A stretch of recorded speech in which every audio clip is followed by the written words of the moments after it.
യശോദ കോപത്തോടെയും വാത്സല്യത്തോടെയും മകന് പിന്നാലെ ഓടി.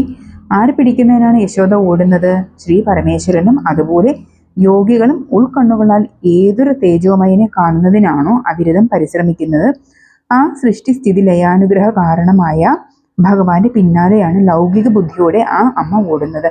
അതായത് ഈ പ്രപഞ്ചത്തെ മുഴുവനും കൈക്കലാക്കാനുള്ള ഓട്ടമാണത്. ദേഹം അല്പം സ്ഥൂലിച്ചതാകയാൽ യശോദ വേഗത്തിൽ ക്ഷീണിച്ചു. യശോദ കിതച്ചുകൊണ്ട് നെടുവീർപ്പെട്ടു. തലയിൽ കൈതാങ്ങി യശോദ ഇരുന്നു പോയി. മുമ്പേ പാഞ്ഞുപോയ കൃഷ്ണൻ പിന്തിരിഞ്ഞ് ഒളിഞ്ഞു നോക്കിയപ്പോൾ അമ്മ തളർന്നിരിക്കുന്ന കാഴ്ചയാണ് കണ്ടത്. അപ്പോൾ കൃഷ്ണൻ ഓട്ടം അവസാനിപ്പിച്ച് അവിടെ തന്നെ നിലകൊണ്ടു. യുക്തം പോലെ അമ്മ എന്നും ചെയ്തു കൊള്ളട്ടെ എന്ന മട്ടിൽ. അപ്പോൾ യശോദ അടുത്തു ചെന്ന് ഏത് മാതാവും ചെയ്യുന്നത് പോലെ അവനെ പിടിച്ചു വലിച്ചിഴച്ച് നേരത്തെ നിശ്ചയിച്ചതിന് പ്രകാരം ഒരു വിരലിന്റെ അടുത്ത് കൊണ്ടുവന്നു. നവനീത ചോരണം ചെയ്തതിന്റെ പേരിലാണ് കൃഷ്ണനെ ശിക്ഷിക്കണമെന്ന വിചാരത്തോടുകൂടി യശോദ പിന്നാലെ ഓടുന്നത്. കൃഷ്ണൻ വാസ്തവത്തിൽ ജഗദീശ്വരനായ ഭഗവാനാണ്. ശിക്ഷിക്കണമെന്ന ദോഷവിചാരമുണ്ടെങ്കിലും യശോദയ്ക്ക് ഇവിടെ കൃഷ്ണനെ പിടിക്കാൻ കഴിഞ്ഞിരിക്കുന്നു. അതിന്റെ അർത്ഥം ലളിതമാണ്. അമ്മയെ കൊണ്ട് യശോദയ്ക്ക് അതിസ്നേഹമാണ് പുത്രനുള്ളത്. ദോഷബുദ്ധി ഉണ്ടെങ്കിലും അതിപ്രേമമുള്ളവനിൽ ഭഗവാൻ കരുണ ചെയ്യും. അപ്പോൾ ഭഗവാനെ പ്രാപിക്കാൻ അവന് സാധിക്കുന്നു. അതുതന്നെയാണ് ഇവിടെ സംഭവിക്കുന്നത്. കുസൃതി കാട്ടിയതിനെ പുത്രനെ ഉരുളിനോട് ചേർത്ത് കെട്ടിയിടാനാണ് യശോദ തുനിഞ്ഞത്. ആദ്യമായി കണ്ണിൽപ്പെട്ട കയർ കയ്യിലെടുത്ത് യശോദ ഉരുളിനോട് ചേർത്ത് കൃഷ്ണനെ കെട്ടാൻ തുനിഞ്ഞു. പക്ഷേ ചുറ്റുമെത്തുന്നതിന് കയർ 2 വിരൽ പ്രമാണം കുറവായിരുന്നു. പെട്ടെന്ന് മറ്റൊരു കയറെടുത്ത് അതിനോട് ചേർത്ത് കെട്ടി. അപ്പോഴും 2 വിരൽ പ്രമാണം കുറവായിരിക്കുന്നു. ഇതെന്താണ് ഈ പ്രകാരം സംഭവിക്കാൻ എന്ന് വിചാരിച്ചുകൊണ്ട് യശോദ സർവബന്ധ മോക്ഷാത്മകനായ ഭഗവാന്റെ സാമർഥ്യത്തെക്കുറിച്ച് ഓർത്ത് വിസ്മയിച്ചു. എങ്കിലും ആ പരിശ്രമത്തിൽ നിന്നും യശോദ പിന്മാറിയില്ല. കയർ പലതും കിങ്കരന്മാരെ കൊണ്ട് എടുപ്പിച്ചു. അവയെല്ലാം ചേർത്ത് ബന്ധിച്ചപ്പോഴും വട്ടമെത്തിക്കാൻ 2 അങ്കുലം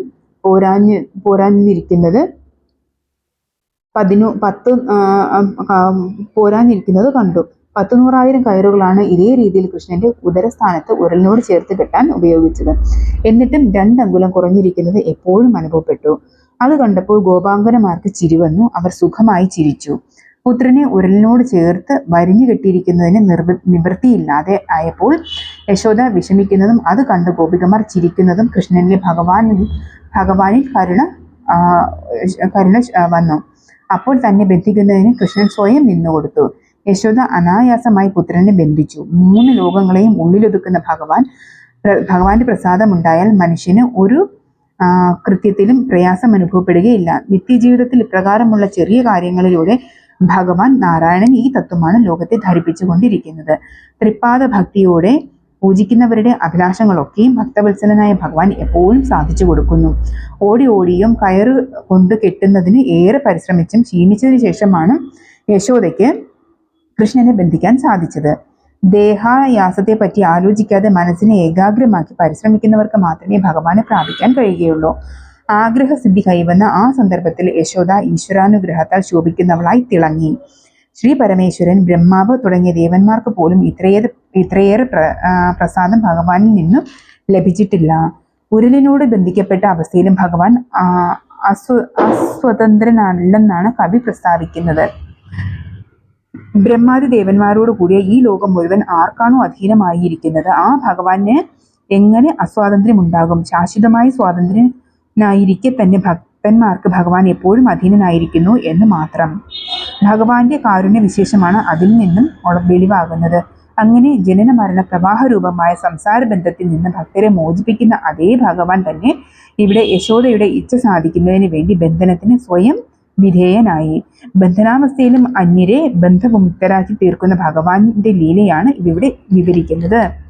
വിശ്വേക സാക്ഷിയും മുക്തിപ്രദനുമായ ശ്രീകൃഷ്ണ ഭഗവാൻ അപ്രകാരം ഉരലിൽ ബന്ധിതനായി. ആ അവസ്ഥയിലും സ്വഭക്തർക്ക് കാരുണ്യപൂർവ്വം മോചനം നൽകുന്നതിനെ കുറിച്ച് മാത്രമേ ഭഗവാൻ ചിന്തിച്ചുള്ളൂ. ദയാവായ്പയോടുകൂടി 4 പാദം കടാക്ഷിച്ചപ്പോൾ സമീപത്തെ 2 മൂതുമരങ്ങൾ ഉയർന്നു തഴച്ചു നിൽക്കുന്നതാണ് ഭഗവാൻ കണ്ടത്.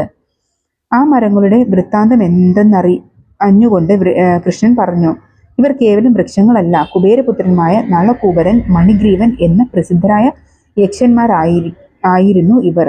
ദുർമതം നിമിത്തം ഇവരെ നാരദ മഹർഷി ശപിച്ചു. ആ ശാപനിമിത്തം ഇവർ രണ്ടുപേരും വൃക്ഷരൂപന്മാരായി ഭവിച്ചു. ആ സ്ഥിതിയിൽ ഇവർ അനുഭവിക്കുന്ന വലിയ ദുഃഖത്തിൽ നിന്ന് മോചിപ്പിച്ച് ഇവർക്ക് ഞാൻ വീണ്ടും ദേവപദവി നൽകുന്നതാണ്. ഐശ്വര്യം അധികമാകുമ്പോൾ ആരിലും മതം വർദ്ധിക്കുക സ്വാഭാവികം.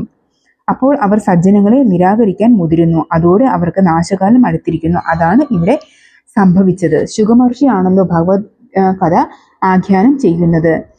ഭക്തിയോടും ശ്രദ്ധയോടും കൂടി കഥ കേട്ടുകൊണ്ടിരിക്കുന്ന പരീക്ഷിത് മഹാരാജാവ് ഈ ഘട്ടത്തിൽ ഒരു ചോദ്യം ചോദിക്കുന്നു. കുബേരപുത്രന്മാരായി സുഖിച്ചു നടന്നവരായ ഇവരെ ദേവമുനീന്ദ്രനായ നാരദ മഹർഷി ശപിച്ചത് എന്തുകൊണ്ടാണ്? എങ്ങനെയാണ് ഇവർ മരുതുകളായി ഭവിച്ചത്? എനിക്ക് ഗ്രഹിക്കാൻ പറ്റുന്ന രീതിയിൽ ഈ കാര്യങ്ങൾ അങ്ങ് പറഞ്ഞു തന്നാലും. പരീക്ഷത്തിന്റെ ചോദ്യം കേട്ട് ശ്രീശുകൻ സന്തോഷപൂർവ്വം പറഞ്ഞു, അല്ലയോ വിഷ്ണുഭക്തനായ രാജാവെ, കേട്ടാലും. ശ്രീ പരമേശ്വരന്റെ സേവകന്മാരായ ഈ നളകുബേരനും മണിഗ്രീവനും മധുമൊഴിമാരായ സുന്ദരിമാരുമായി ചേർന്ന് കാമകേളികളിൽ രസിച്ചു നടന്നു. അതിനിടയിൽ അവർ അനുരാഗ ചാബല്യങ്ങളിൽ മുഴുകിയവരായി കൈലാസപർവ്വത സീമയിലുള്ള ഉദ്യാനത്തിൽ എത്തിച്ചേർന്നു. അവിടെ ഗംഗാ തീരത്തുള്ള കാമോദ്ദീപകമായ ലതാഗൃഹത്തിൽ കടന്ന് അവർ മദ്യം സേവിച്ചു. മതോന്മത്തരായി പാട്ടുപാടിയും കാമകേളികളിൽ ഏർപ്പെട്ടും കഴിയുന്നതിനിടയിൽ അവർ തങ്ങളെ തന്നെ മറന്നുപോയി. അന്ധകരണ ശുദ്ധിയോടും ഭക്തിയോടും കൂടി ഈശ്വരനെ സേവിക്കേണ്ട ആ ദിക്കിൽ അവർ സ്ത്രീകളോട് ചേർന്ന് മദ്യപിക്കുകയും കാമകേളികളിൽ ഏർപ്പെടുകയും ചെയ്തുകൊണ്ട് പവിത്രയായ ഗംഗയിൽ ഇറങ്ങി. മദ്യലഹരിയിലൂടെ ചിത്തഭ്രമത്തോടു കൂടി അവർ രണ്ടാനകളെ പോലെ നിൽക്കുന്നതിനിടയിൽ അവരുടെ മുൻപാകെ വീണാധരനായ സാക്ഷാൽ നാരദ മഹർഷി ആകാശത്തിൽ നിന്നിറങ്ങി നിന്നു. വിഷ്ണുനാമഗീതം ആലപിച്ചുകൊണ്ടാണ് മഹർഷി ഇപ്രകാരം ഇറങ്ങിയത്. രതികേളികളിൽ മുഴുകി കഴിയുന്നതിനിടയിൽ തങ്ങളുടെ മുൻപാകെ പ്രത്യക്ഷപ്പെട്ട നാരദ മഹർഷിയെ കണ്ട് നളകൂബരനും മണിഗ്രീവനും ഒരേ സമയം ലജ്ജിക്കുകയും ഭയപ്പെടുകയും ചെയ്തു. അവരോടൊപ്പമുള്ള സ്ത്രീകൾ വെള്ളത്തിൽ നിന്ന് കരകയറി വസ്ത്രം ധരിച്ച് ഓടി മറഞ്ഞു. കുബേരപുത്രന്മായ ആ യക്ഷന്മാർ വിശുദ്ധിയാർന്ന ഗംഗയെ മലിനീകരിച്ച് മതോത്തന്മാരായി കാമകേളികളിൽ ഏർപ്പെട്ടും അധപതിച്ചത് കണ്ട് മഹർഷി ധാർമ്മിക രോഷത്തിന് വിധേയനായി. ഇവർക്ക് സുഹൃതമാകെ ക്ഷയിച്ചിരിക്കുന്നല്ലോ എന്ന് മഹർഷി പരിതപിച്ചു. കുബേരന്റെ പുത്രന്മാരെന്ന പദവിയാണ് അവരിൽ ദുർമതം ബാധിക്കാൻ കാരണമായതെന്ന് മഹർഷി അറിഞ്ഞു. എത്രയോ ധർമ്മിഷ്ഠരായി കഴിയേണ്ടവരാണ് ഇവർ, ഇങ്ങനെ ഇപ്രകാരം അധപതിക്കാമോ? നാരദ മഹർഷി വിചാരിക്കുന്നു, കഷ്ടം. യക്ഷന്മാരായ ഇവർ ദുർമാർഗത്തിലാണല്ലോ സഞ്ചരിക്കുന്നത്. ഇവരെ ദുർമാർഗത്തിൽ നിന്ന് പിന്തിരിപ്പിച്ച് നല്ല വഴിയിലൂടെ നടത്തേണ്ട ബാധ്യത തീർച്ചയായും നല്ലവർക്കുണ്ട്. ജ്ഞാനികൾ അങ്ങനെ അഭിപ്രായപ്പെട്ടിട്ടുണ്ട്. അത് ഓർമ്മിച്ചുകൊണ്ട് ഇവരെ മതത്തിൽ നിന്ന് രക്ഷിക്കാനായി ഞാൻ ഇവർക്ക് ശാപം നൽകുന്നു. ആ ശാപത്തിൽ നിന്ന് ഒരു മോചനവും ഞാൻ വിധിക്കുന്നു. പന്നകശായിയായ വിഷ്ണു ഭഗവാന്റെ വസുദേവ പുത്രനായി ഭൂമിയിൽ അവതരിക്കും. അപ്പോൾ ആ അവതാര പുരുഷൻ ഇവരെ കാണാൻ ഇടയാകും.